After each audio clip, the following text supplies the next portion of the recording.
DB কার্যালয়ে আছে না ঢাকায়, বাংলাদেশের শীর্ষস্থানীয় একজন আলেমও গতকাল গিয়েছেন, ইবনে শাইখুল হাদিস গিয়েছেন।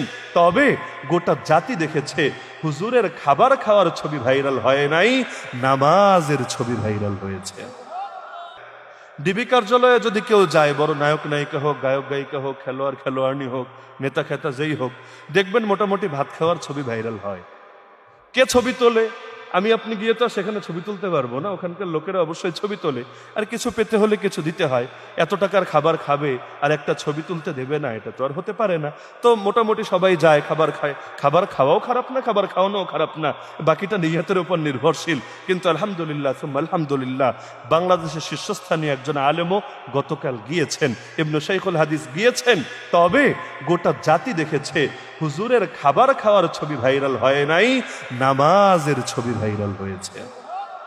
তাহলে শান্ত আমাদের এমন হওয়া দরকার, আমাদের প্রতিটা কাজ দাওয়াত হবে, প্রতিটা কাজ দাওয়াত হবে। ওই আন্দোলনের সময়ও দেখা গিয়েছে বিরোধী দলের এক বড় নেতা সেখানে ভাত খেয়েছে, এক ছবি দিয়েই কর্মীদের মনোবল কিন্তু ভেঙে গিয়েছে। হায় হায় হায়, কি হলো? স্বাভাবিক, এক একটা ছবির বিশাল তাৎপর্য থাকে, রাজনৈতিক অবদানও থাকে। ইতিহাসও বলছে যে অতীতে অনেক সময় এক ছবি যুদ্ধের মোড় পর্যন্ত ঘুরিয়ে দিয়েছে।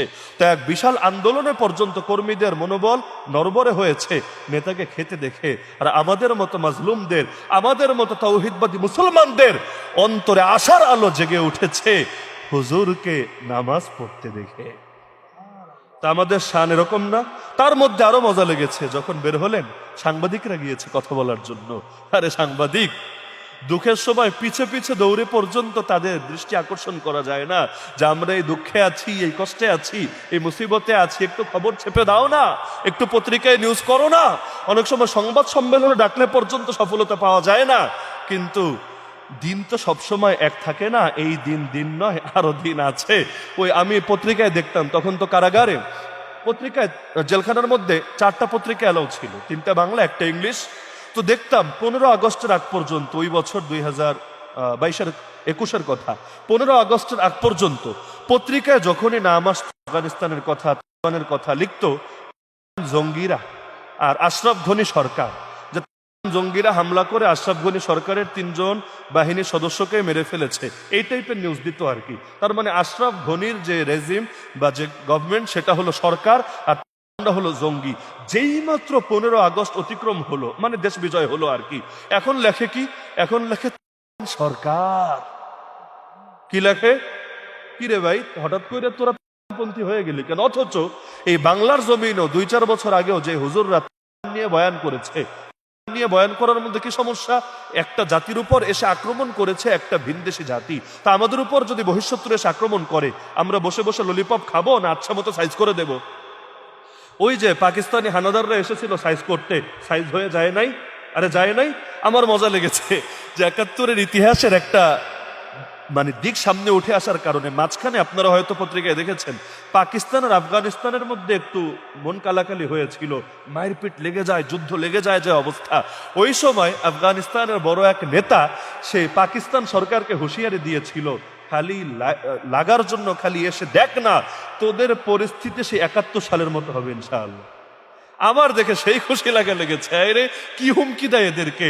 আমরা জাতি হিসাবে অনেক ক্ষেত্রে পিছিয়ে থাকতে পারি, কিন্তু আফগানিস্তান পর্যন্ত পাকিস্তানকে ডর দেখায়, লাগতে আয় খালি 71 সালে যেভাবে ঢাকায় তোদের যে অবস্থা হয়েছে, নতুন করে তোদের সেই পরিণতি হবে, তোদের রাজধানীতে আমাদের পতাকা উড়বে। তো যাই হোক, যে প্রসঙ্গে বলছিলাম যে এককালে এই বাংলার জমিনও যে আলেমরা তাদের পক্ষে কথা বলেছে, কেন?